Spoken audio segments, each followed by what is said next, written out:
If you want to turn off the swipe up to open while using the Face ID on the iPhone 16, 16 Pro, Pro Max and the Plus, so in this video I will show you how you can do that.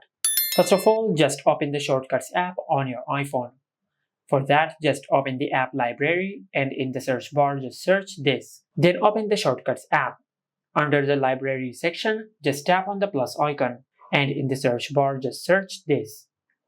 From here, just tap on Go to Home Screen. Now, if you tap on the title of this shortcut, you can rename to whatever you like. For an example, I will name it Home Screen. After you rename your shortcut, then tap on Done.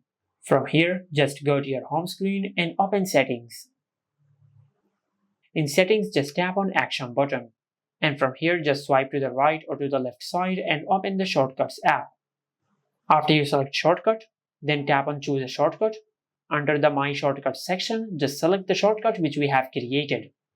Now, if we go to the lock screen, after your iPhone scans your face, press and hold the Action button. And as you can see, we have successfully gone to the home screen without swiping up on the lock screen. But if you do not want to use the Action button, you also have another method. For the second method, just go to Settings. And in the main settings page, just tap on Accessibility. From here, just go to Touch. And under the touch section, you will find the option of back tap. Just tap on it, then tap on double tap. Under the system section, just select home screen. As you can see, this is the option of home. Just tap on it. And if we go to the lock screen, and after your iPhone scans your face, just double tap the back of your iPhone to go to the home screen. Just like that.